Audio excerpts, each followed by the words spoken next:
Ok, faisons une petite expérience de pensée ensemble. Dans la minute qui va suivre, vous allez être projeté au rang de politique. Imaginez que vous arrivez à votre bureau, à l'Assemblée nationale, et que tous vos collaborateurs et collaboratrices qui travaillent pour vous arrivent avec des fiches bien préparées sur un nouveau scandale sanitaire d'ampleur nationale. Si je vous disais qu'il y a quelques jours, la cellule d'investigation de Radio France a trouvé des polluants éternels dans la moitié des eaux françaises qui sortent du robinet. Si je vous disais que 99% des gens que vous représentez ont ces fameux polluants éternels dans leur corps.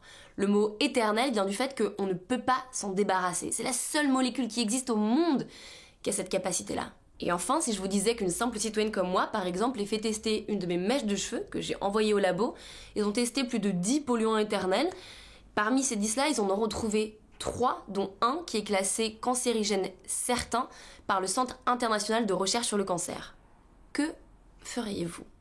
Rappelez-vous, vous êtes élu par le peuple, par vos concitoyens, pour protéger leur liberté et leurs droits fondamentaux. À nouveau, quelle décision prendriez-vous ?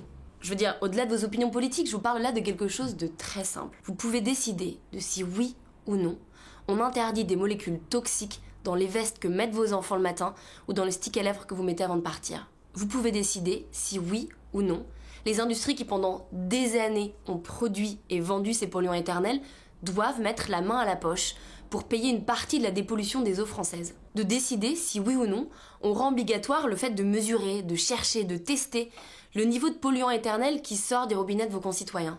Qu'est-ce que vous décideriez ? Vous ne croyez pas que c'est au moins une discussion qu'on mérite d'avoir ? Si vous avez répondu oui, eh bien sachez que vous n'êtes qu'une infime minorité des députés qui nous représentent. Maintenant, laissez-moi vous faire un très bref promis cours de droit législatif. Dans notre pays, pour qu'une loi soit adoptée et donc qu'elle s'applique à l'ensemble des Français et des Françaises, il ne faut pas seulement qu'un député ou qu'un groupe politique en ait l'idée. Il faut que l'ensemble de l'Assemblée nationale la vote. Elle est votée une première fois à l'Assemblée nationale, puis elle se retrouve examinée par les sénateurs, au Sénat, qui doivent la voter exactement dans les mêmes termes. S'ils décident une modification, ce qu'on appelle des amendements, elle retourne à l'Assemblée nationale, puis au Sénat, puis à l'Assemblée nationale. Et c'est ce qu'on appelle la navette parlementaire qui peut durer aussi longtemps qu'une des deux instances n'est pas d'accord. Sur ce sujet des polluants éternels, avec tout un tas d'autres activistes, des ONG comme Génération Future et des députés, notamment du groupe Les Écologistes, on avait réussi à faire en sorte que cette loi arrive et soit votée par l'ensemble de l'Assemblée nationale. On était fous de joie. Quelques mois plus tard, on avait réussi le coup de maître à faire en sorte qu'elle soit adoptée dans les mêmes termes par le Sénat. Ça devait donc être une vraie promenade de santé. Mais tenez-vous bien, plot twist, pour qu'une loi soit débattue à l'Assemblée nationale, il faut d'abord qu'elle soit inscrite à l'agenda des discussions. Le groupe des écologistes, qui est donc le groupe qui avait déposé cette loi, avait proposé de la discuter la semaine du 3 décembre. Celles et ceux qui décident de l'agenda des discussions de cette semaine, eh bien c'est les présidents des partis de l'Assemblée nationale. Sans leur accord, pas de discussion de la loi, pas de vote final, pas de loi. Eh bien le MoDem et le Rassemblement national n'ont pas voté. Ils se sont abstenus.